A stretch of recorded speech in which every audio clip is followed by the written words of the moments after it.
우리들이 너무나 잘 아는 예화 중에 특별히 제가 여러분에게도 몇 번 이 예화를 너무 은혜스러워서 한 적이 있는데, 우리가 잘 아는 삼중고를 겪었던 앞을 보지 못하는 시각장애자, 그리고 듣지 못하는 귀머거리, 귀의 장애, 그 다음에 말하지 못하는 벙어리 장애, 이 삼중고를 듣지도 못하고 말하지도 못하고 보지도 못하는, 여러분 얼마나 힘든 삶을 살아가겠습니까?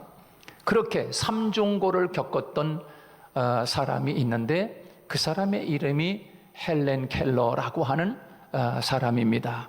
이 헬렌 켈러가 수필을, 자기 신앙적 수필을 쓰게 되는데, 20세기의 가장 멋진 수필이라고 평가를 받았습니다.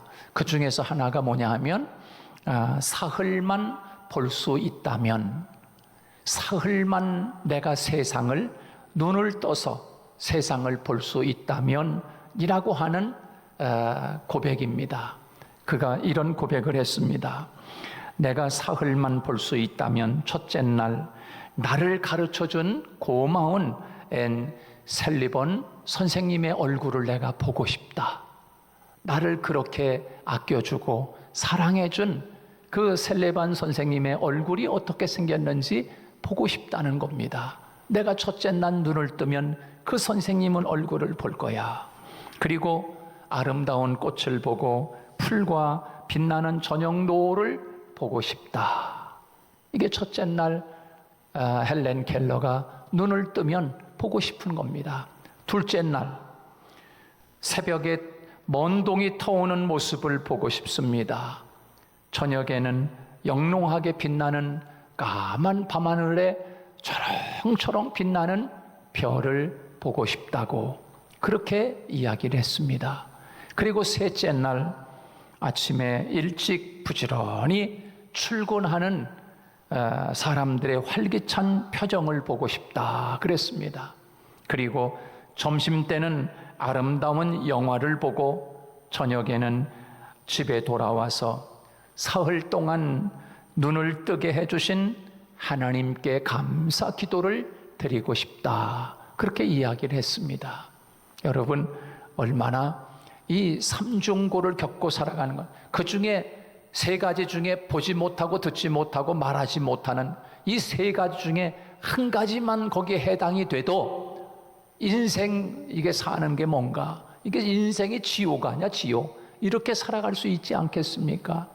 근데 한 가지도 성한 것이 없는 거예요. 보는 것이나 듣는 것이나 말하는 것에 장애를 입고 있는 거예요. 여러분, 얼마나 세상 살아가는 게 힘들었겠습니까? 저 유럽을 제패했던 황제 나폴레옹이 죽을 때 내 일생에서 행복한 날은 6일밖에 없었다. 그 나폴레옹이 유럽을 다 손에 쥐고도 행복한 날이 6일밖에 없었다라고 그는 죽어가면서 그렇게 이야기를 했습니다. 그러나 볼 수도 없고 들을 수도 없고 말하지 못하는 이 헬렌 켈러는 내 생애에 행복하지 않은 날이 없다. 할렐루야. 내 생애에 행복하지 않은 날 하루도 없었다는 거예요. 그런 고백을 합니다. 헬렌 켈러가 나이가 들었을 때 한 기자가 이 헬렌 켈러에게 물었습니다.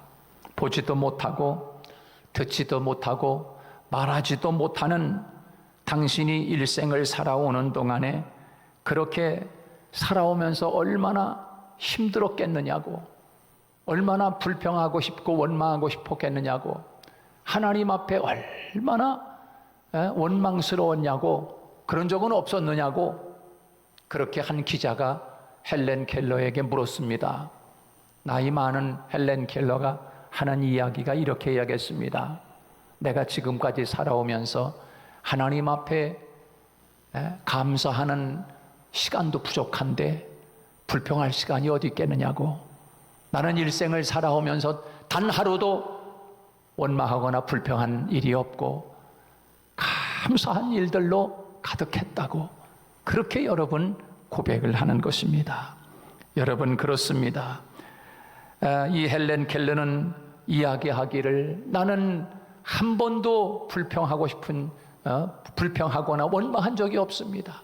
하나님 앞에 그저 감사하고 하나님의 은혜를 감사하고 그렇게 살았노라고 고백하는 이 헬렌 켈러와 이 나폴레옹, 유럽을 다 한 손에 쥐고도 6일밖에 내가 행복한 날이 없다라고 하는 이 나폴레옹과의 삶의 차이, 여러분 어떤 차이겠습니까? 우리는 점점 살아가는 시대 속에서 이 감사가 사라진 시대를 우리가 살아가고 있다라고 볼 수가 있는데요. 여러분 가정에서 감사 이렇게 살아가는 사람이 많습니까? 아니면 원망하고 투정하고 짜증내는 사람 삶이 더 많습니까? 우리의 일생은 어떻습니까? 행여나 내 일생의 삶에 짜증내고 불평하고 원망하고 하는 것보다 나는 매일매일 감사합니다 이렇게 살아가는 사람이 혹 있습니까? 그렇다면 그 사람은 더 큰 복을 받은 사람이고, 사랑하는 여러분, 우리가 은혜를 구하는 사람은 많이 있지만 그 은혜를 기억하는 사람은 그리 많지 않습니다. 데살로니가전서 5장 18절 말씀에서 범사에 감사하라고 말씀하고 있습니다. 이것이 너희를 향하신 하나님의 뜻이라고 말씀하고 있습니다. 범사에 감사하라. 여러분, 이 범사라고 하는 것은 모든 상황을 말하는 것입니다. 모든 상황 가운데서 감사하라는 것입니다. 이게 범사입니다. 범사라고 하는 것은 우리가 처한 상황이나 형편이나 상관없이 감사하는 것입니다. 즉 행복할 때, 기쁠 때, 잘 될 때만 감사하는 것이 아니라 낙심이 되는 상황에서도, 탄식할 수밖에 없는 상황에서도 감사하라는 것입니다. 도저히 감사할 수 없는 상황에서도 감사해야 한다. 이것이 바로 범사라고 하는 것입니다. 여러분 얼마나 감사하며 생활하고 있습니까? 또 얼마나 감사하는 생활을 자녀들에게 가르쳐주고 있습니까? 지혜로운 부모는 자녀에게 감사를 가장 먼저 가르치는 자녀입니다. 우리 자녀들이 감사하며 살아야 된다. 감사하며 살아야 된다. 이걸 여러분 가르치는 부모, 또 그 가르침을 받는 자녀가 이 세상을 살아가는 동안에 매일매일 기적을 낳는 놀라움을 지금 가르쳐주고 배우는 거 아니겠습니까? 여러분, 우리 인생을 날마다 기적의 삶으로 만들어가는 것은 바로 감사인 줄 믿으시기 바랍니다. 이 감사야말로 우리 인생을 기적으로 만드는 문이라고 하는 것입니다. 그 문을 열고 들어가는 우리 성도들 다 되시기를 주님의 이름으로 축복합니다. 감사할 줄 아는 아이는 부모의 은혜와 이웃의 은혜를 잊지 않습니다. 이는 하나님의 더 큰 은혜를 받은 지름길이기 때문입니다. 또 구원받은 성도의 마땅한 삶의 양식이기 때문에 그렇습니다. 그렇기 때문에 우리는 범사에 감사할 수 있는 사람, 또 감사를 가르치는 사람이 되어야 합니다. 모든 것을 이러한 관점에서 바라본다고 하면 우리가 감사하지 못할 것이 없습니다. 불평할 것이 무엇이 있겠습니까? 그런데 문제는 이것입니다. 우리도 이와 같은 사람이 되고 싶어도 방법을 모른다는 것입니다. 늘 감사하며 살고 싶은데 방법을 모르는 거예요. 이유를 모르는 거예요. 어떻게 해야 될지. 여러분, 어떻게 역경 가운데서 감사할 수가 있겠습니까? 어떻게 슬픔 가운데서 감사할 수가 있겠습니까? 어떻게 일이 잘 안 되고 있는데 감사할 수가 있겠습니까? 어떻게 매사에 기쁨과 노래로 여호와 앞에 나아갈 수가 있겠습니까? 하나님은 오늘 본문을 통하여 하나님이 우리에게 그것을 가르쳐주고 있습니다. 그 기적의 비결, 그 기적의 문을 열라고 하나님이 우리에게 말씀해주고 있는데요. 첫 번째는 내가 받은 은혜, 하나님이 내게 주신 그 큰 은혜를, 그 가치를 알아야 감사의 문을 활짝 열 수 있다는 것입니다. 여러분, 하나님이 내게 주신 그 은혜의 문을 활짝 여는 기적의 성도들이 되기를 축복합니다. 하나님이 내게 주신 그 은혜를 아는 그 문이 확 열리는 거야. 와, 하나님이 나에게 이렇게 많은 것을 주셨구나. 이것을 알 때 기적의 문이 열리는 거예요. 기적의 문. 그럴 때 여러분, 기적의 문이 열린다는 것은 감사의 문이 열리는 거 아니겠습니까? 감사의 문이 열리면 또 다른 감사가 또 기다리고 있는 줄로 믿습니다. 불평의 문을 열면 불평의 문을 여는 순간에 또 불평거리가 또 생기는 거예요. 산 넘어 산이 생기는 것처럼 불평의 문을 열면 불평거리가 또 생기는 거예요. 그러나 감사의 문을 열면 또 감사거리가 여러분은 생겨나는 줄 믿으시기 바랍니다. 우리가 오늘 본문 시편 이 100편 말씀을 보면 이 100편 말씀의 그 표제에 뭐라고 되어 있냐면 감사의 시 이렇게 되어 있습니다. 감사의 시. 그리고 내용을 보면 정말 이 시편을 기록한 사람의 그 마음속에서 그냥 감사가 막 넘쳐나고 있어.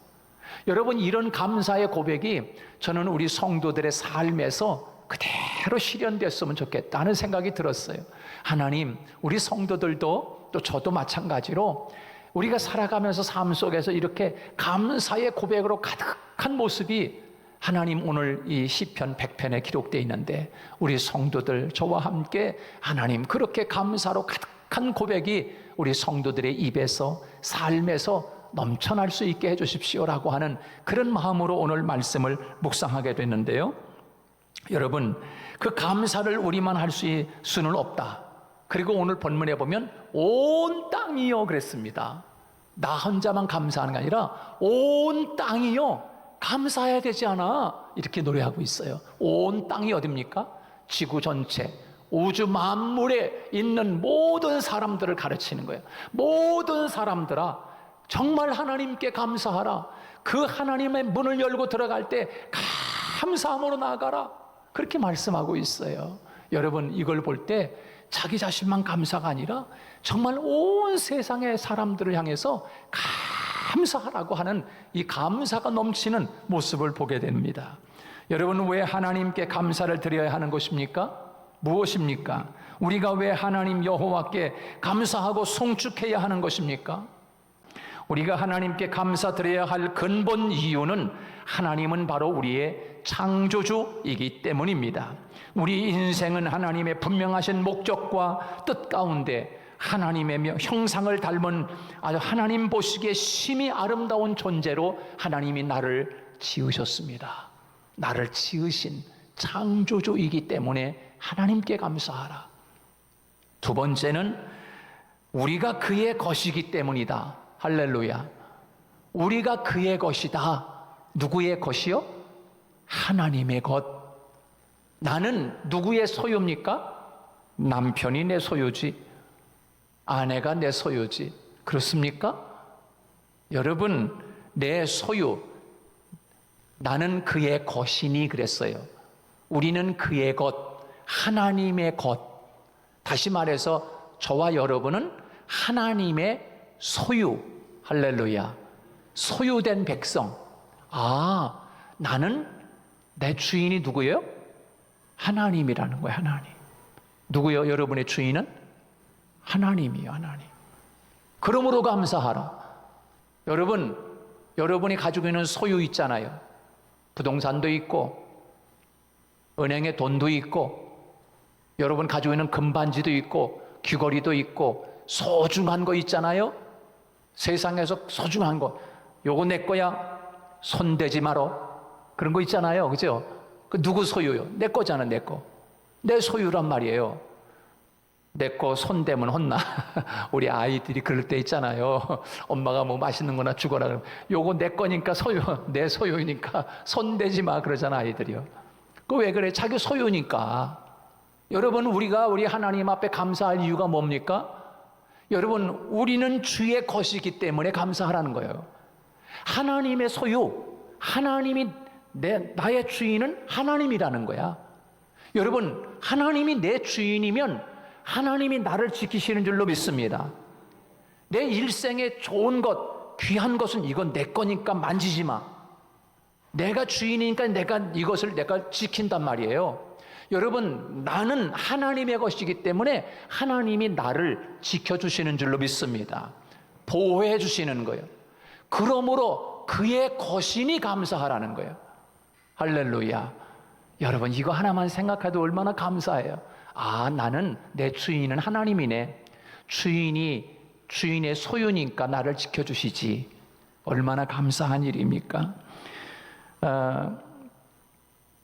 그 다음에 네 번째는 오늘 본문에서 보면 세 번째는 그의 백성이다 그랬어요. 그의 백성. 그의 백성이기 때문에 감사하라. 하나님의 나라 백성. 그의 백성. 그 누구예요? 왕의 백성. 하나님이 왕이잖아요.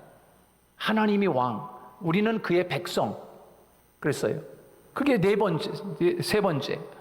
여러분, 우리가 감사해야 할 이유는 우리는 그의 백성, 천국의 백성, 하나님은 우리의 왕이기 때문에 감사하라. 그 다음에 오늘 네 번째로 뭡니까? 우리는 하나님이 기르시는 양이기 때문에 감사하라는 것입니다. 얼마나 구체적으로 오늘 본문 3절 말씀에서 감사해야 할 분명한 이유를 우리에게 가르쳐주고 있습니까?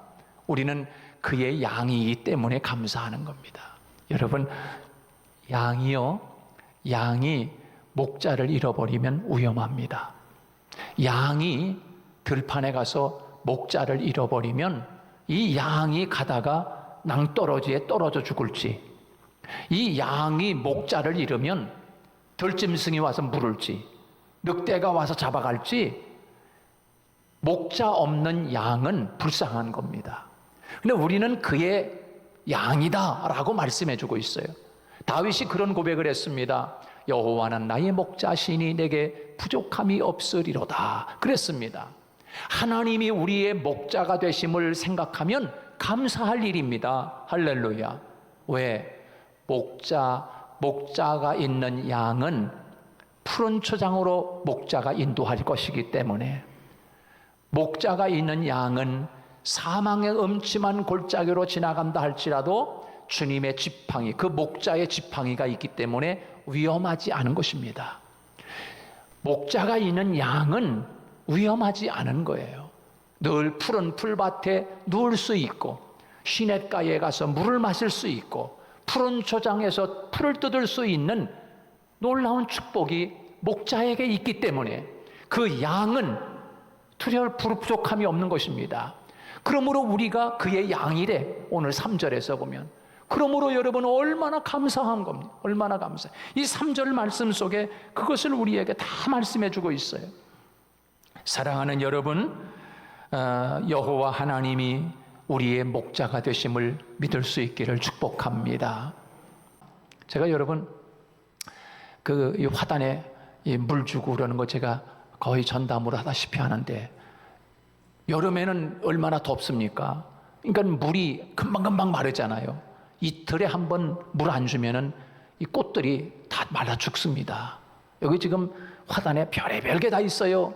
제가 중간중간에 봄을 숨겨놓듯이 제가 더덕 씨앗을 한 몇 봉지 사다가 더덕 씨앗을 봄을 숨겨놓는 것처럼 여기 뿌려놓고 저기 뿌려놓고 중간중간 다 뿌려놔가지고서 더덕도 지금 많이 싹이 났어.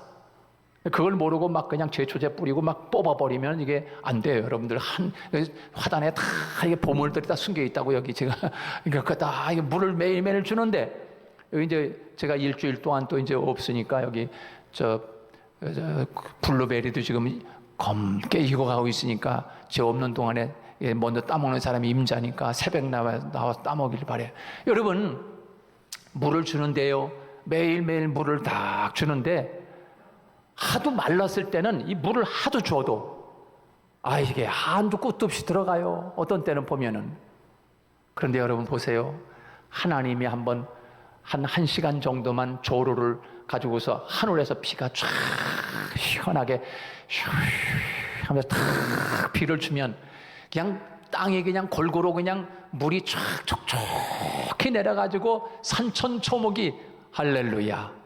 그리고서 여러분 그 산천초목이 자라나는 거 아니겠습니까? 하나님이 한번 조로로다가 한번 싹 전 지구를 한번 탁 조로로 물 여러분 그거 조로로다가 여러분 이 오송 지역에 단위마다 이 집 저기 산마다 들판마다 물을 준다고 생각해 보세요. 우리 장로님이 농사를 잘 지시는데 그냥 농사 지으면 그냥 과일이 이만하게 열리는데 장로님이 새벽 예배 마치고 그냥 일찍 나가가지고 가서 늘 그냥 밭에 물 퍼다가 늘 주는 거야. 다른 사람들은 가물 때 그냥 장로님 물. 근데 이거 얼마나 곡식이 잘 돼.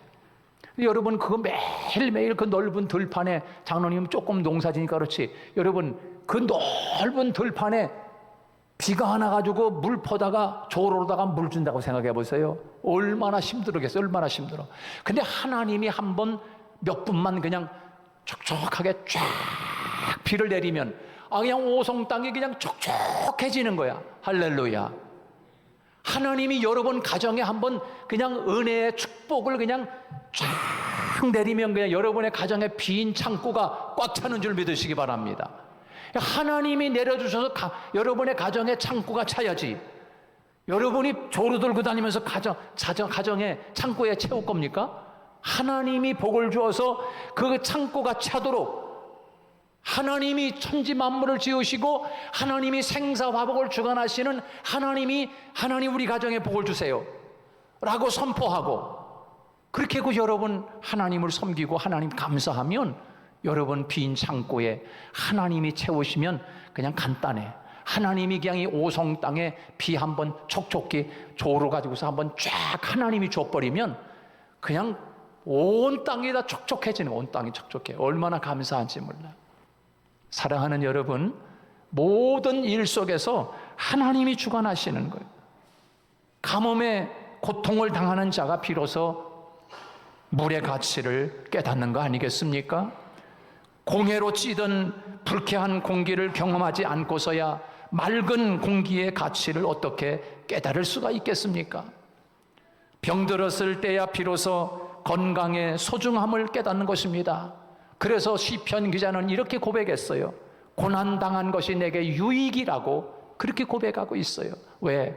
병들기 전에 건강했을 때는 내가 하나님의 은혜를 몰랐는데 이렇게 아프고 보니까 하나님의 은혜가 얼마나 오묘하고 얼마나 큰지 그걸 깨닫고 시편 기자가 내게 고난당한 것이 유익이라 라고 하면서 그렇게 고백하는 것을 볼 수가 있습니다. 사랑하는 여러분, 한 가지 예어만 마치겠습니다. 1990년대 아주 활발하게 활동하던 개그맨이 하는 사람이 있었습니다. 그 사람의 이름이 이동우 씨입니다. 이동우 개그맨. 근데 2003년에 신혼생활에 아주 행복에 젖어 있을 때 그때 이 이동우 씨에게 찾아온 것이 있었는데 그게 뭐냐면 망막 색소 변성증. 이름도 어려워. 망막 색소 변성증이라고 하는 이 병이 찾아온 겁니다.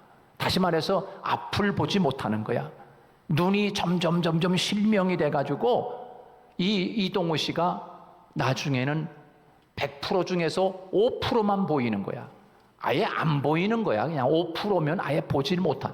사랑하는 아내의 얼굴도 보지 못하고 이웃들도 보지 못하는 거야. 아무데도 누구도 보지 못하는. 그렇게 실망과 좌절에 있을 때 누군가가 그 소식을 듣고 40대 남자가 내가 눈을 이동우 씨에게 기증하겠어 라고 하는 소식이 들려왔어요. 그래서 이동우 씨는 희망을 안고 단숨에 천안으로 달려갔습니다. 그 천안으로 달려가서 그 자기에게 기증한다고 하는 그 남자를 만났습니다. 그리고 한참 동안 있다가 그리고 다시 돌아왔어요.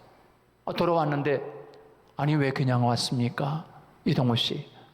아니 눈 기증한다고 하는데 왜 눈 기증 안 받고 왔어요? 아니요. 나는 눈을 기증받고 왔습니다. 아니 보지 못하는데 뭐 눈을 기증받았냐고? 아니 내가 그 사람을 보니까 뭐라고 하냐면 나는 9을 가지고 있고 하나가 없었는데 내가 가서 보니까 그 나에게 기증한다는 사람은 근육병 환자, 그리고 온 몸을 쓸모없는 몸, 그저 침대에 누워서 눈만 깜막거리고 아무것도 쓸모없는 몸인데 단 한 가지 성한 것이 있다고 하면 앞을 보는 성한 눈 하나밖에 없는데 9은 다 잃고 눈 하나 가지고 있는 그 사람이 마지막 가지고 있는 그 눈을 나는 9개는 다 있는데 이 눈 하나 없는 내가 그 눈을 어떻게 내가 가지고 올 수 있겠습니까? 나는 다시 세상을 볼 수 있는 눈을 나는 가지고 왔습니다. 그러면서 그렇게 고백을 하더라는 것입니다. 사랑하는 여러분, 온 세상이 여러분 우리가 생각하면 얼마나 감사한 일이 많습니까? 얼마나 감사한 일이 많아. 우리는 시대를 살아가면서 불평거리보다 감사거리가 훨씬 많고 우리는 짜증내야 할 일보다도 오히려 우리는 정말 하나님 앞에 고마워하고 감사할 일이 너무나 많습니다. 사랑하는 여러분, 오늘 맥주 감사절을 통해서 우리 성도들이 매일매일 축복의 기적의 문을 여는 우리 성도들이 되기를 주님의 이름으로 축복합니다. 감사는 축복받는 문을 여는 연습입니다. 그러나 불평은 망하는 연습입니다. 불평의 문을 여는 자가 아니라 매일 아침 눈을 뜨면 감사의 기적의 문을 열고 또 감사거리를 맞이하는 우리 성도들이 되기를 주님의 이름으로 축복합니다.